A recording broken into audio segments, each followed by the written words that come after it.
So I can record on. Great. So now it's recording. Perfect. Yeah. Okay.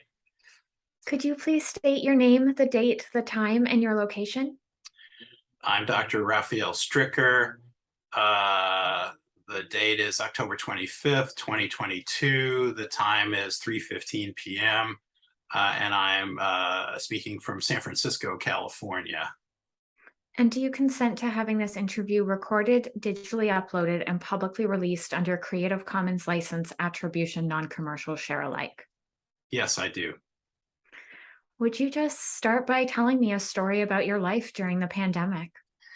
My life during the pandemic. Well, so first of all, I'm a board certified specialist in internal medicine with a practice in San Francisco, California. Um, my practice focuses on tick-borne diseases, and I think that has given me quite a unique perspective on COVID because my patients are a little bit different from the usual people who are exposed to COVID. So my practice, I've seen probably over 5,000 tick-borne disease patients over the years.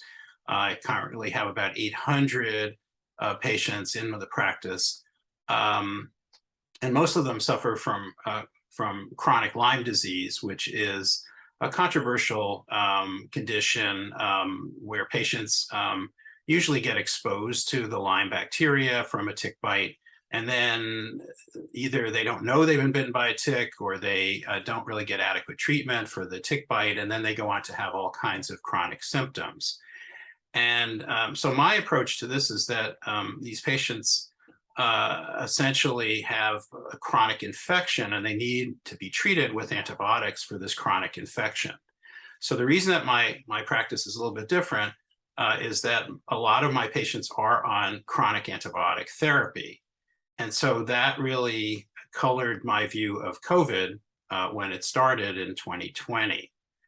And the first thing that I noticed in my practice was that I had all these patients who had tick-borne diseases and were on antibiotics, but nobody was getting COVID.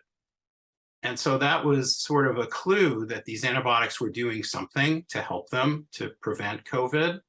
And we actually published a paper about this back in April of 2020 with basically saying just that, somehow these antibiotics are keeping these people from getting really sick with COVID or getting COVID at all. And that really prompted me to look through the medical literature. And what I found was that there's a lot of published literature on antibiotics, which supposedly only work against bacteria, and the fact that these antibiotics also work against viruses. Now, this is, of course, heresy for conventional medicine. But again, if you look at the literature, there are a lot of articles that say that. So antibiotics like doxycycline, cephalosporins, imidazoles, things like that, all work against viruses and theoretically work against COVID.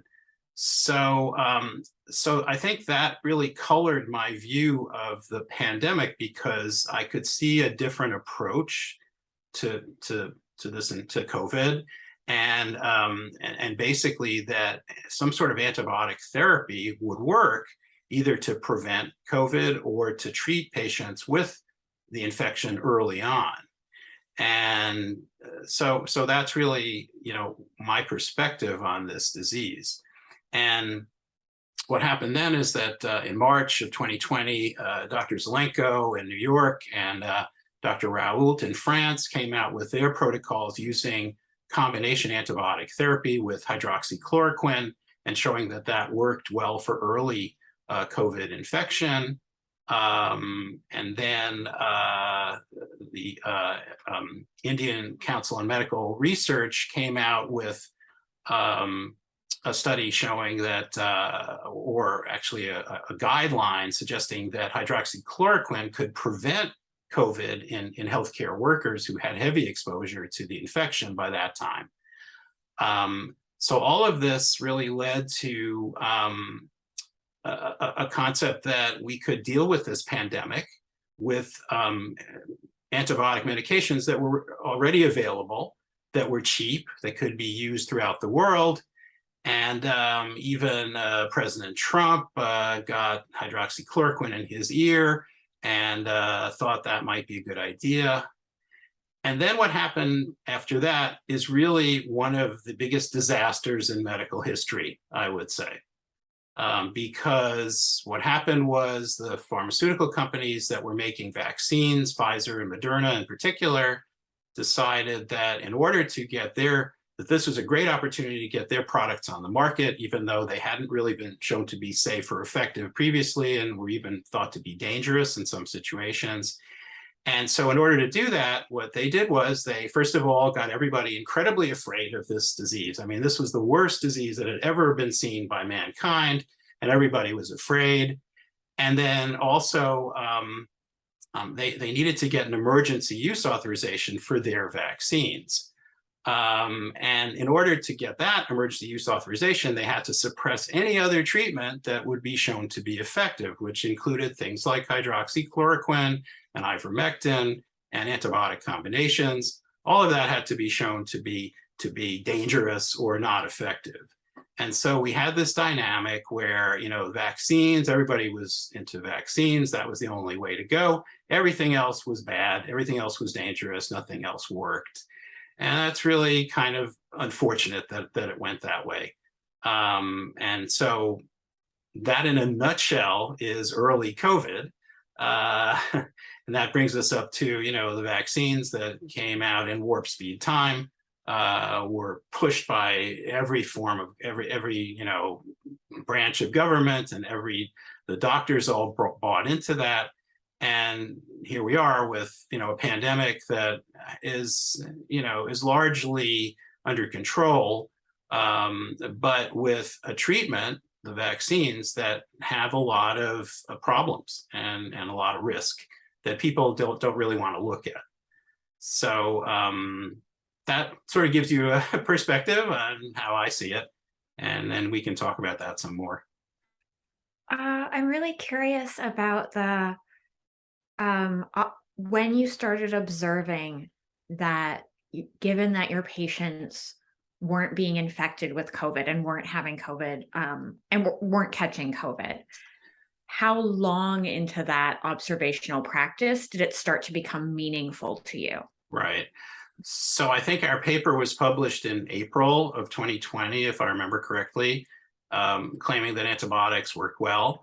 So I had about 3 months where I saw I didn't have a lot of patients. I only saw maybe, 20 or 25 patients who were exposed to COVID. And of those, initially, there were none who actually tested positive. So they had exposure, but they didn't get infected. And then gradually I started seeing some patients who were infected, but they weren't very sick. I mean, they'd have a little bit of a cough and fever, and then that would go away in a couple of days. And these were all patients on antibiotic therapy already when they got exposed. So I think it took about 3 to 4 months to see these effects. I remember I had one patient who was hospitalized with COVID, quote unquote. They thought that she had COVID. And this was a patient with very bad asthma. She was, a chronic asthmatic. She was on multiple treatments for her asthma. And they were sure that she had COVID. She was in the hospital. She was going to die. And it turned out she didn't have COVID. She had this other infection, a metapneumovirus, which is this other virus that affects mostly kids, but you can also see it in patients with lung disease. And when they reduced her steroid treatment, she cleared her metapneumovirus and got all better and continued on her antibiotics. So that was the only patient who had something that looked like COVID, but guess what? It wasn't COVID. But it took about 3 months, I think, to start seeing this, this pattern with the antibiotics. I would love to hear more about how your emotional reaction changed to the pandemic, in especially that early beginning of it. Well, initially I thought that, first of all, the antibiotic piece was, was very encouraging and, very exciting. And then also the data coming out of India, because by June or July, we had these studies from India showing that hydroxychloroquine could work as a prophylactic treatment to prevent COVID. And so I thought that that was also quite exciting. And we actually did a meta-analysis of those studies from India. There were like 12 of them. And it showed that um, hydroxychloroquine prophylaxis could prevent COVID in 75% of people who were on the prophylactic treatment. So that looked really promising. That looked really good. And then after that, I mean, all of a sudden the vaccines were the only thing that were available. And I thought that was just terrible. I mean, first of all, we know from experience that you can't vaccinate your way out of a pandemic. It just doesn't work. You don't have time to build up the immunity to get rid of the infection if there's a pandemic already. So I think the idea of pushing the vaccines and suppressing everything else was just a terrible idea. And emotionally, that was just awful. I mean, I tried talking to people, I tried reasoning with other doctors, and they were all on the vaccine bandwagon. Oh, well, the vaccines are the way to go. That's what we have to do. That's all that works. And we don't want to deal with that, that stuff that causes heart problems, hydroxychloroquine, which really in the doses that were being used didn't do anything to the heart. And we don't want to work with that horse paste, ivermectin, because that's bad stuff, even though the guy won the Nobel Prize for discovering it. So there was this shift in mentality. And for me, that was emotionally really awful, because I think people were sort of closing themselves off to a solution to the pandemic and opening themselves up to an experimental treatment that was like Pandora's box. I mean, who knew what these vaccines were going to do? And now we're finding out. And it isn't a pretty picture. So emotionally, I think that was very difficult. What are some of the emotional reactions you noticed in your patients? Well, that's an interesting question. So again, I deal with tick-borne diseases, and Lyme disease has been a very controversial area of medicine. A lot of patients who have chronic Lyme disease are basically cast aside by the medical establishment. They say that it's all, in their head. It's not really a disease. It's not really a problem. So their attitude is really more, we don't believe what the establishment is saying, because look how we've been mistreated by the establishment for our Lyme disease. And so when COVID came along, they kind of had the same attitude. And, and I would have patients, I'd see patients and they'd say, this vaccine stuff, this just sounds terrible. I don't know if I should get it, because it just doesn't sound like a good idea. And, and based on what I know from Lyme disease, I just don't think I want it. And then eventually there was so much peer pressure that a lot of patients did get the vaccines. I'd say about two-thirds of my patients are now fully vaccinated. A third are still not. And so it really depends on a number of factors, how distrustful patients are of the establishment, and also how willing they are to submit to, the common knowledge, and also being forced to do that because of their work or whatever, or something like that. So that's kind of the range of responses in my patients. You had mentioned talking with other physicians about this, and I'm wondering what prompted you to have these conversations with physicians about antibiotic prophylaxis in contrast to vaccination? And then, where were those conversations happening? Were they at the dinner table? Were they at conferences? Paint me a picture. So all of the above. I mean, I'm on these chat groups, that have, there's one that deals with COVID. There's one that deals with tick-borne diseases. That's a very interesting group of both physicians and patients. And I've also presented my work at conferences. So I've gotten feedback at these conferences, like the American Federation for Medical Research Conference.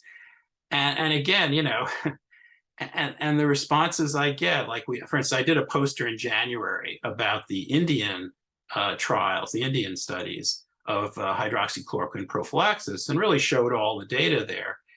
And the head of infectious diseases from a prominent West Coast medical school showed up and was looking at the poster, and I recognized him. He said, "So what do you think, Dr. So-and-so?" And he looked at me and he whispered, "I think I'll stick to the vaccines." So it sort of gives you an idea of how there was so much pressure to do the vaccines and not to accept anything else, that even people who should have known better could not accept any other approach to COVID. They had to just go with the vaccines. But those were the situations where I would speak to physicians. And then I'd also get calls from patients' doctors saying, why did you tell this patient that, the vaccine's not a good idea? All they have is, heart disease and diabetes and, and they should be getting it. And I would try to talk to them, but it was like talking to a wall, basically. What does the word safety mean to you? Safety means that, well, in terms of treatment, you want to know that a treatment is safe in the sense that it's not going to cause serious side effects or, fatal side effects. And in terms of vaccine safety, I mean, most of the vaccines that we have, or in fact, all of the vaccines have been on the market for years, and we have extensive safety data in different populations showing that they don't cause significant side effects. So to me, that's what safety means for a vaccine. You need to have time to see the effect of the vaccine. You can't make that up in, 5 minutes. And that's been a big problem with these COVID vaccines, that they've been around for 5 minutes and we think they're safe, which I think is wrong. And what about in a sort of more holistic approach to what does safety mean to you?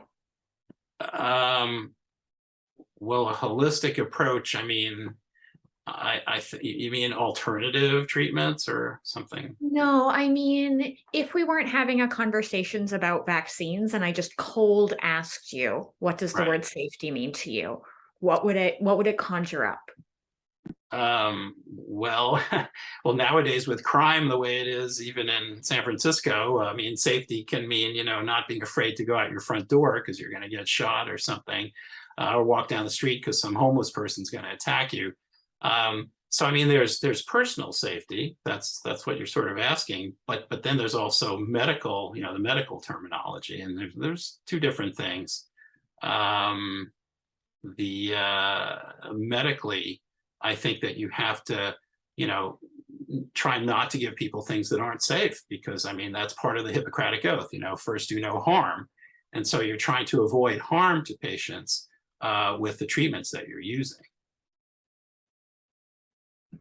I'm curious, other than COVID-19, what have been some of the other social and political issues on your mind and heart over the last couple of years? Um, well, I am a registered Democrat, so theoretically, I support the current administration. However, I've been incredibly disappointed with the policies of this administration. I think that they are putting, our country at risk, our citizens at risk. I think that, defunding the police, open borders, all the talking points are really, against this, the policies. So that's kind of where I'm coming from at this point. It's sad to see that, the party of John F. Kennedy has devolved into this very disorganized and dangerous group of people. And I'm sure that will change. In the same way that, Jimmy Carter was followed by Ronald Reagan and the country went to pieces and then it was put back together again. So I think these things would just go in cycles, but that's basically my view. I think I've gotten more conservative as I got older. But I think we have a lot of problems in this country now, and certainly COVID has not helped. I mean, having all the lockdowns and the school closures and all that has been terrible, and could have been avoided if we had done the right thing. And I did send you that piece that I wrote as a fantasy of what could have been if we had done the right thing for COVID. I think we could have been out of this pandemic in, under a year if we hadn't focused on the vaccines. And so that's where we could have been. I'm glad you brought that piece up. I've been wondering about it. How do you feel about the end of that piece? How do you feel about sort of where it ends? Is that a utopic vision? Well, I think it's a missed opportunity, basically, because I mean, what happened was we had all this data about hydroxychloroquine prophylaxis, early treatment with the Zelenko protocol, which was, a combination of azithromycin and hydroxychloroquine, and then ivermectin. So we could have had this type of treatment with these, very cheap generic drugs, and I think we would have stopped the pandemic. And I think by now it's just too late. I mean, we missed that opportunity, unfortunately. And I think part of that is, President Trump. I actually liked his policies. I'll probably get in trouble for saying this, but I thought he was on the right track. But he is sort of a megalomaniac, and I think he was kind of enticed into this, warp speed project that I'll do something that no one's ever done before. I'll develop a vaccine in record time. And that really sort of derailed what would have been a very successful policy in terms of prophylaxis and treatment for early COVID. And it's not entirely his fault. He was given very bad advice by people at the in DARPA, I guess, the defense agency, who basically derailed what he wanted to do.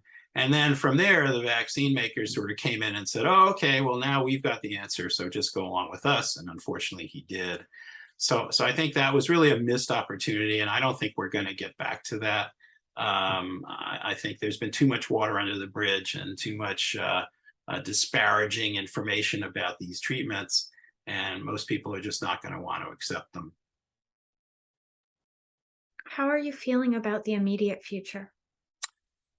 Well, I'll tell you in a couple of weeks after the midterm election. But I think what's going to happen is, again, going back to Jimmy Carter and Ronald Reagan, I mean, I lived through the Carter and Reagan eras. I saw the country kind of fall apart in the late 70s. I saw it put back together by Reagan, who I was not a big fan of, but he definitely, did his job. And I think we're kind of going through the same thing now. We're going to have the Biden administration through, 2024, and then we'll probably have somebody who will put the country back together. So I'm optimistic in that sense. I'm not very optimistic for the next couple of years. I think even if the Congress changes, it's going to be, a lot of stagnation and not a lot happening. And I think COVID will probably just disappear, and then we can go back to looking at other problems such as tick-borne diseases, which I think are a huge problem because we have 500,000 patients a year with Lyme disease, new patients with Lyme disease, and they're basically being ignored by the medical establishment.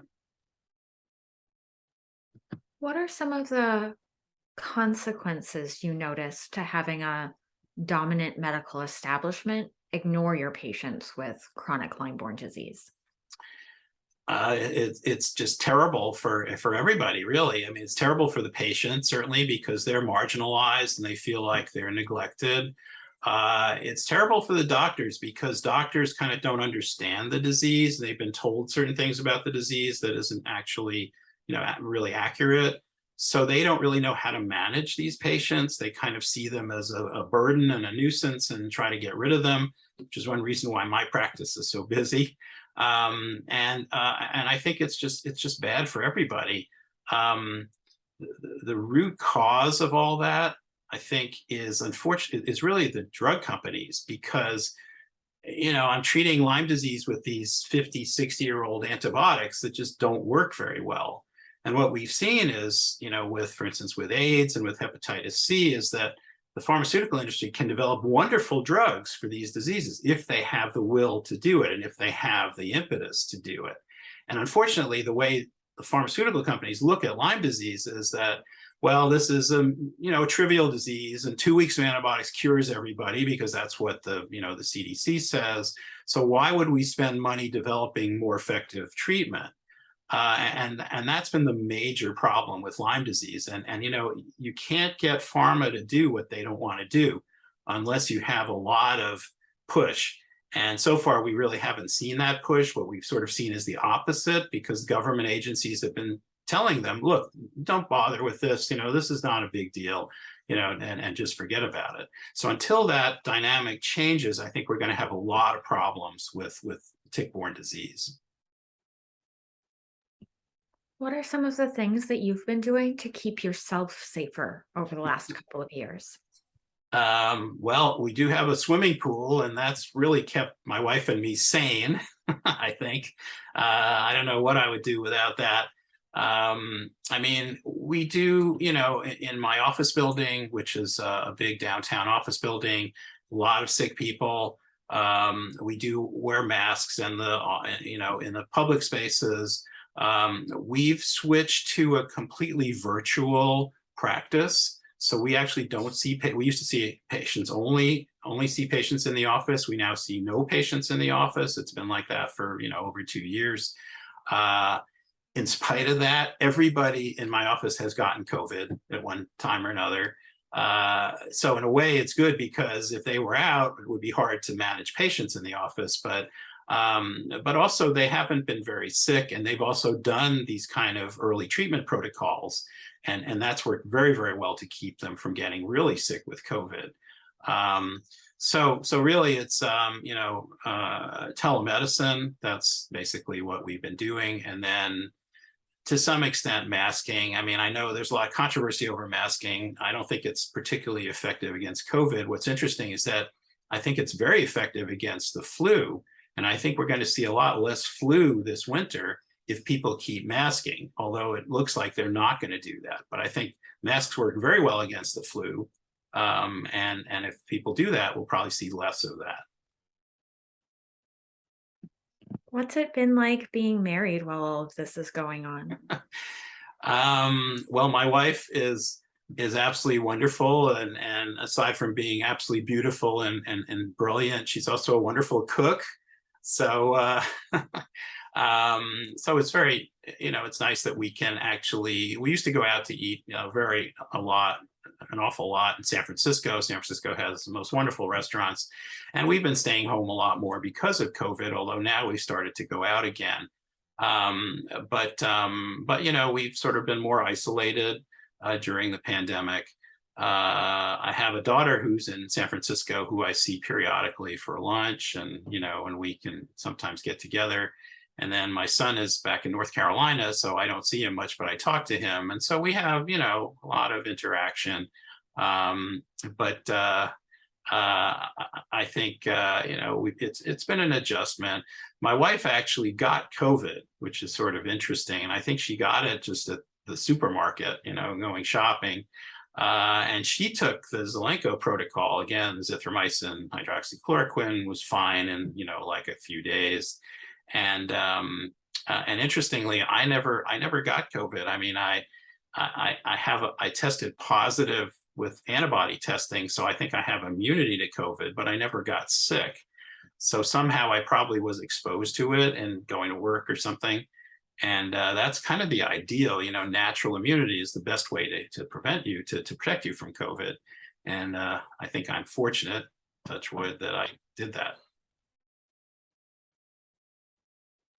What was it like when your wife caught it? It was scary. I mean, because, neither of us are vaccinated, and there's always that little doubt, well, maybe if I had gotten the vaccine, this wouldn't have been so bad.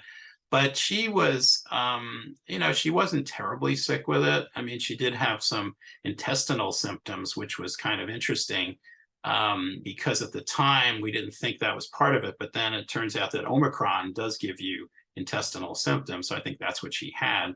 And that's not a very severe strain. It's not as bad as the Delta strain. And, she did really well with the antibiotic treatment. Just a few days and she got better. How's the pandemic shaped your other interpersonal relationships? That's an interesting question. We've certainly been more isolated from people, and we've seen behavior. Dr. Malone, Robert Malone, who invented the mRNA technology, he calls it fear porn. He says, people are so afraid that it's almost pornographic in terms of how they react. And we've seen that with some of our friends. I mean, they don't want to get together. They don't want to eat inside a restaurant. They don't want to get together because they're so afraid of transmitting COVID. And that's really been difficult to deal with, I think. And especially, knowing if we're not vaccinated, then, oh, you're a tremendous risk for, for us, for making us sick, whereas the truth is they're probably more of a risk for us because, they're vaccinated, they can get COVID and transmit it to us because in spite of the vaccine. So that's been very difficult. But I think that's gradually improving. We have a group of, my wife is Hungarian, so we have a Hungarian group that we have parties with. And we actually just had a party with one of those couples. And it was really nice to see everybody because we hadn't done it in like 2 years. And everybody was kind of normal again. So I think we are getting back to normal. It's just a slow process. What does the word health mean to you? Oh, the most important thing in the world. Good health is better than, money and anything else. I think it's being able to do the things that you want to do and not have, any sickness or disease that will interfere with your life. And that's really what health is. And maintaining health is important. It takes a lot of work to do the right thing. But it's really important. And actually, I guess I should say, so this Hungarian group, the average age must be in the 80s somewhere. I mean, these are, they're all very distinguished, very accomplished people. A lot of them are engineers, who were some of the first computer pioneers. And they're in remarkably good health. I mean, it's really, when you see that group, it really gives you hope that, I hope I'm like that when I'm like 90 years old, because they're just fantastic in terms of their health. And that's kind of the goal, and the standard that you want to live up to. What are some of the things you'd like for the health of your patients? Well, now we kind of get back to Lyme disease, and Lyme disease is really a terrible, as one patient said in this movie. There's a movie called Under Our Skin that everybody should watch if you want to learn about Lyme disease. And as one patient said, Lyme disease doesn't kill you; it just makes you wish you were dead. So really, it's a disease that causes all kinds of symptoms. It affects health tremendously. It causes tons of disability. And all kind, and just destroys people's lives. So basically, that's what I'm trying to what I deal with day in and day out. And the nice thing about Lyme disease is that I was actually trained as a hematologist oncologist, so I used to see AIDS patients and they all died, and then I would see cancer patients and they all died. And then I started treating Lyme disease, and guess what? You treat these patients and they get better. This was like unbelievable. So it's really nice to see that result, when you can treat people, treat them appropriately and figure out what's wrong and do the right thing, they get better. And this week, I just stopped treatment on one patient who'd been sick for, 7 years with tick-borne disease, and she's now all better. Symptoms are gone. Everything looks, her tests are normal. And I see that really, weekly. I mean, I have patients like that. So that's very encouraging and very rewarding from what I do to have that kind of outcome. Based on your experience in hematology, I'd love to hear any observations you have about the not medical management, but sort of government management of HIV/AIDS in the 80s and what's been happening now. Oh, you're opening a can of worms. And of course, you know who the protagonist is in that opera. It's Dr. Fauci, because he was there for both of them. I think that one of the drawbacks of the Reagan administration was that they just refused to recognize AIDS. I mean, Reagan wouldn't even say the name of the disease for years. And I think that was very short-sighted and narrow-minded. But in spite of that, again, we get back to this pharma piece. Pharma was able to, get it together and develop these designer drugs that were just fantastic and changed the whole disease. And that's really the model for kind of what we need for every chronic disease, especially for Lyme. Some development of some designer drugs that will make this a treatable, manageable illness that's not going to destroy people's lives. And I think that that really changed, everything. I mean, in fact, I remember when I was working with HIV patients, and we had a drug dinner. This was the old days when we used to have drug dinners. The drug companies would invite everybody to dinner. And we had this one drug dinner, and Dr. Emilio Amini was there, and he was the director of research at Merck. And he presented these results of the first protease inhibitors. And everybody at the dinner was like, oh my God, this is just a game changer. This is unbelievable. We've never seen anything like this, And so we realized at that point that these treatments were coming along that were going to change everything and make everything better. And that kind of moment is what I'm waiting for Lyme disease. I want to see those drugs come out that will crush that disease and then make everybody's future better. But unfortunately, we just haven't gotten to that point. What are some of your hopes for the long-term future? Well, I hope that, again, for tick-borne diseases, I think that, the medical establishment has to be more accepting. The pharmaceutical industry has to be more interested in creating treatments for these diseases. And hopefully that will make Lyme disease a treatable disease that is not going to destroy people's lives. And hopefully we will see that before I retire. Do you think of COVID-19 and everything that's happened over the last couple of years as a historic event? Oh, definitely. I mean, it's an incredible historic event. We haven't had a pandemic like this since probably, the 1918 flu, which was a totally different, time and era.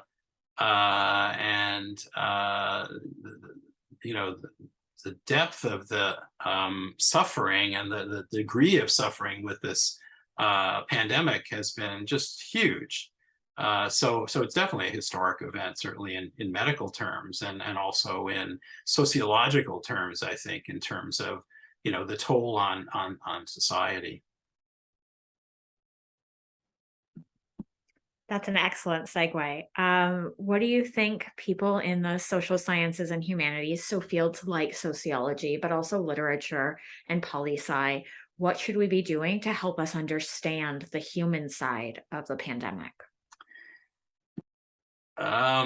Well, I think there are many ways to answer that question. I mean, again, from my perspective, I think the main issue is how did we get to this point where we allowed this, this disease to take over the world, and I think that is a question that's only going to be answered, in retrospect by looking at what happened and who did what and when.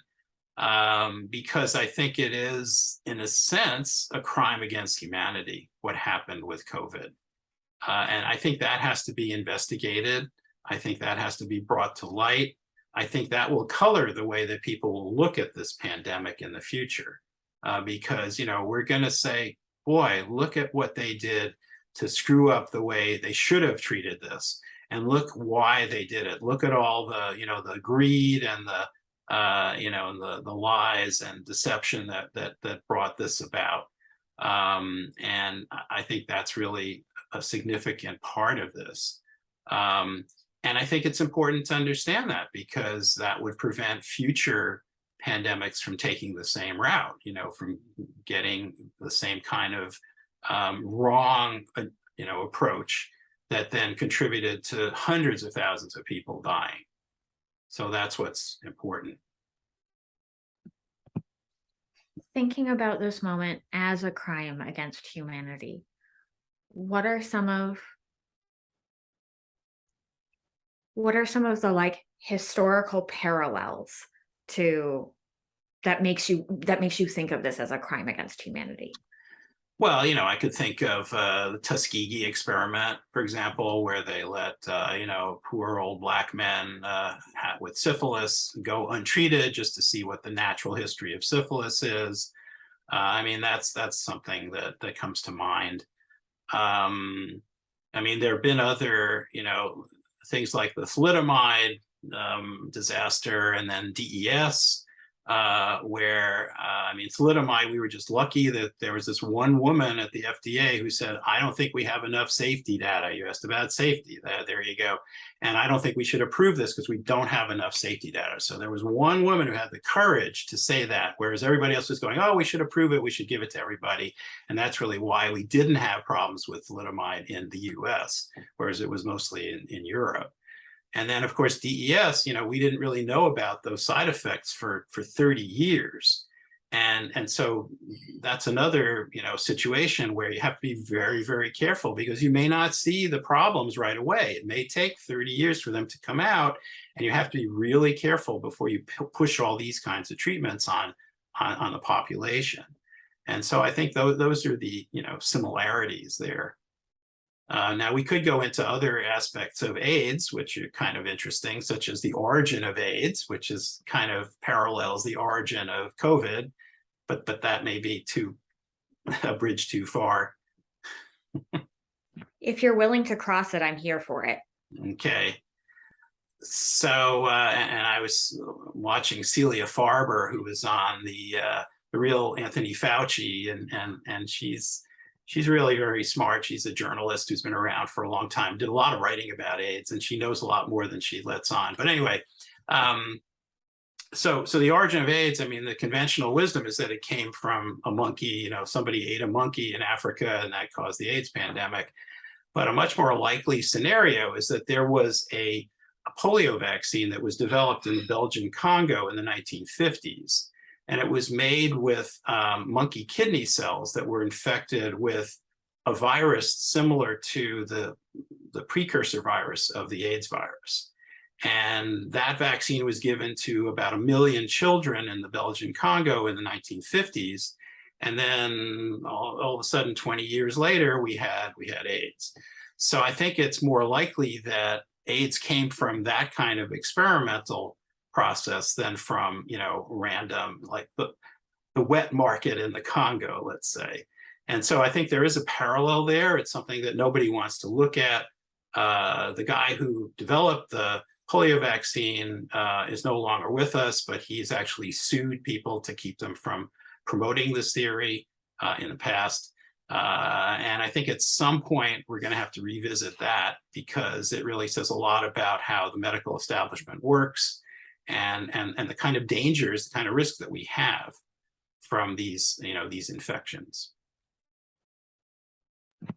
This is my last question. I'd like you to imagine speaking to a historian in the future, someone far enough away that they have no lived experience of this moment. What would you tell them cannot be forgotten about right now? I think you can't forget the manipulation of the medical establishment by the pharmaceutical companies like Pfizer and Moderna, how they use this opportunity to manipulate everybody to get a product on the market that was really neither safe or effective. And I think that is a lesson that needs to be recognized and is very important for the future. I want to thank you so much for the generosity of your time being here with me today. Those are all of the questions I have, but I'd just like to open some space. If there's anything you want to share that my questions haven't made room for, please take some space and share it. Well, I think we've covered pretty much everything. It's nice to have the freedom to kind of go through this. And I think there are a lot of issues, and I think we've covered most of them.